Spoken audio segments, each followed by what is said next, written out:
Puncak ini menyimpan peristiwa sejarah yang cukup mempengaruhi budaya dan adat Minangkabau saat ini.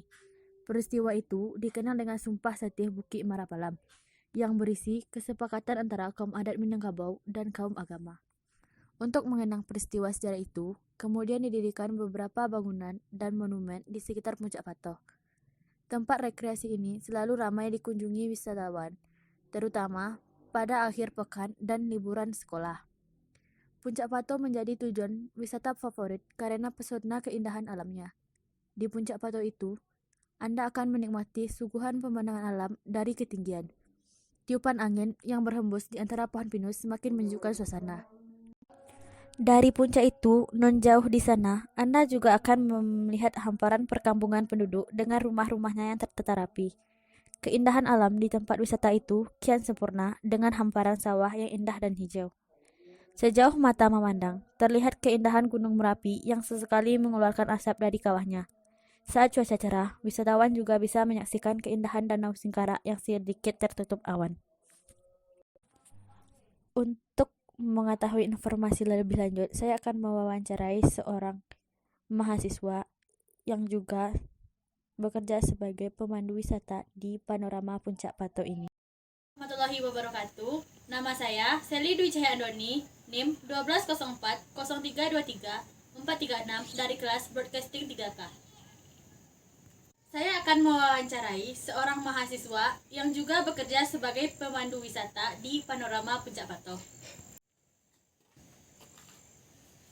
Bisakah udah memperkenalkan diri terlebih dahulu? Bisa. Assalamualaikum warahmatullahi wabarakatuh. Perkenalkan, nama saya Ismail. Saya putra asli daerah sini dan sekarang saya seorang mahasiswa di salah satu universitas di Sumatera Barat, dan juga saya bekerja di bidang pariwisata, yaitu sebagai pemandu wisata atau guide. Siang ini saya akan sedikit bertanya tentang Panorama Puncak Patoh ini. Apakah udah bersedia? Siap, saya bersedia. Lama tempat wisata ini didirikan? Untuk didirikannya, sebenarnya tempat ini udah ada sejak Perang Padri ya. Perang Padri itu lebih kurang pada tahun 1940, dan dijadikan objek wisata lebih kurang 30 tahun sampai 40 tahun ini lah. Berapa harga tiket masuk tempat wisata ini? Dan untuk harga tiket masuknya untuk sekarang 5.000 per orang. Sudah berapa kali tempat wisata ini direnovasi?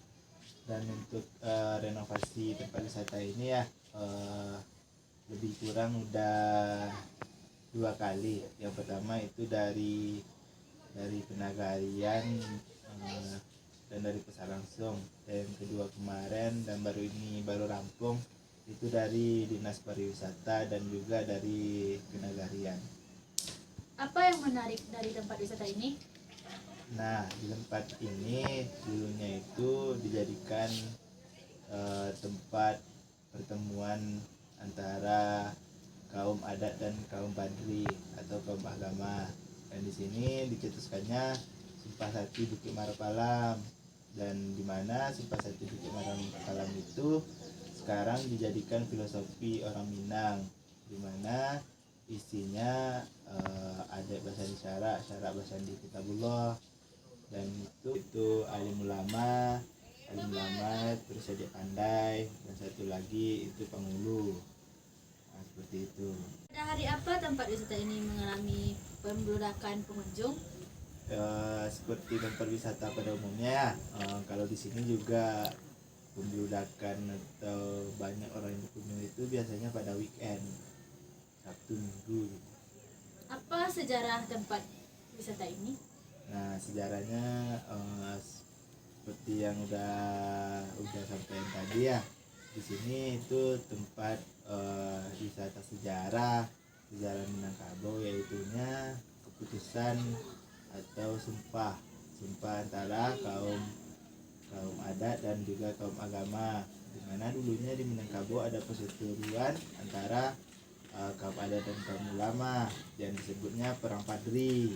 Itu tidak luput dari hasut tangan kolonial, Dan di sini dicetuskanlah sumpah antara kaum adat dan kaum ulama tersebut, dan menjadilah Sumpah Sakti Bukit Marapalam gitu.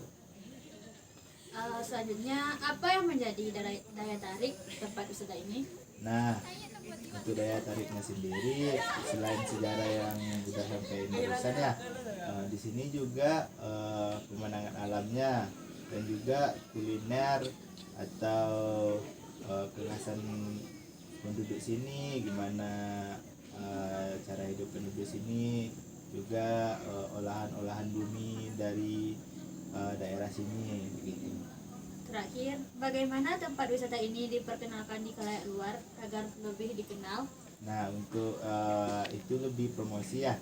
Untuk promosinya biasanya kami lebih ke media sosial seperti Instagram, grup WA, Facebook. Sekarang juga ada yang baru TikTok ya kan.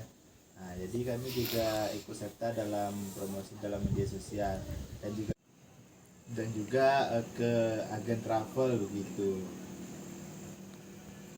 Diskusi kita hari ini, terima kasih informasi yang telah udah sampaikan.